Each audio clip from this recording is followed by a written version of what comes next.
Bonjour à tous. Nous sommes à la veille de Parashat Re'eh, qui est aussi Shabbat Mevarim du mois de Elul. Il faut savoir que c'est écrit dans les Sfarim qu'il faut avoir l'intention aussi de faire Shabbat Mevarim, de bénir le mois de Tishri, parce que pour le mois de Tishri, il n'y a pas de Mevarim, c'est Akadosh Baruch Hu directement qui le bénit.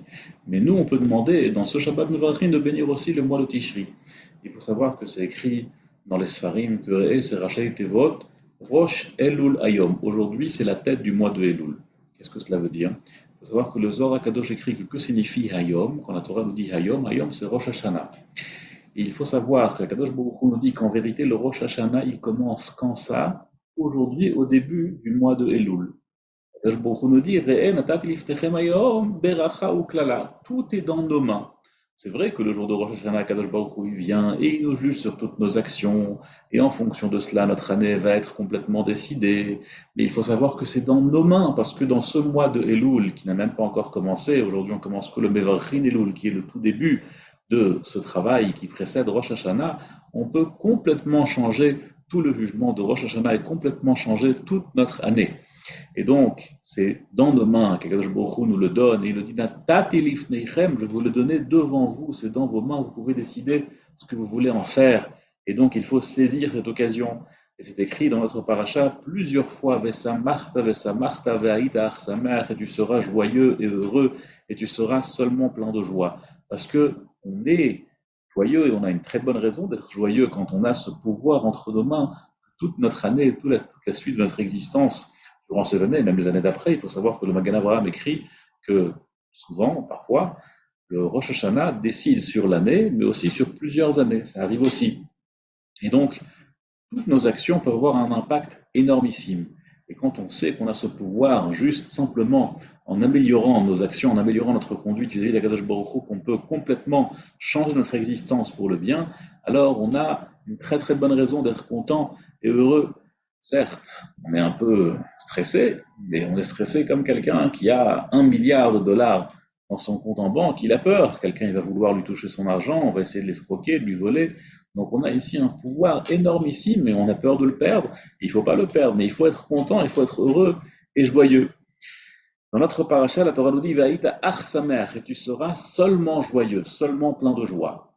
C'est écrit dans les Sfarim Akdoshim, notamment dans le Beit Aaron, que l'amida de Simcha, l'amida de la joie, est de l'amida la plus importante qu'il faut s'efforcer et transpirer et souffrir pour pouvoir l'acquérir. Et parfois la question se pose, et si on n'a pas de raison d'être content? Ça arrive, on a beaucoup de soucis, beaucoup de problèmes, on n'a pas de raison d'être content. Comment est-ce qu'on va malgré tout être content? Alors il faut savoir que le Talmud nous explique, il nous raconte une histoire sur Rav Broca qui a rencontré Eliyahu Navi. Et il a dit à Eliyahu Navi, montre-moi qui est Ben Olam Haba, montre-moi qui va dans le monde futur. Il lui a montré deux personnes qui avaient l'air de gens très très simples. Il leur a demandé, vous faites quoi dans la vie? Et ils lui ont dit, nous, on fait deux choses. On fait rire les gens, et lorsqu'on voit deux personnes qui se disputent, on essaye de faire la paix, le shalom entre ces deux personnes. Broca, il a compris ce jour-là qu'il faut faire rire les gens et faire le shalom entre les gens.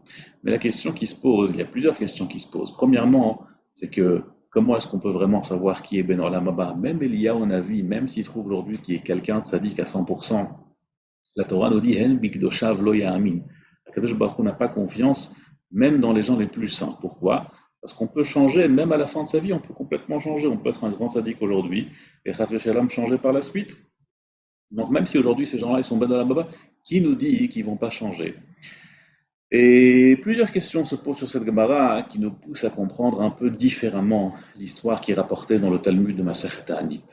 En vérité, Rav Brok, ce qu'il a voulu demander, c'est qui est Ben Olam Haba dans ce monde-ci? Qui est-ce qui peut goûter le monde futur, même en ce bas monde? Il lui a montré, il y a, à mon avis, ces deux gens-là.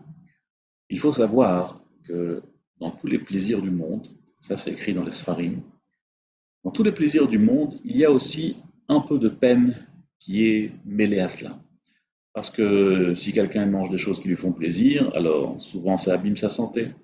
Si quelqu'un il fait la fête la nuit, eh ben, c'est sur le compte du sommeil.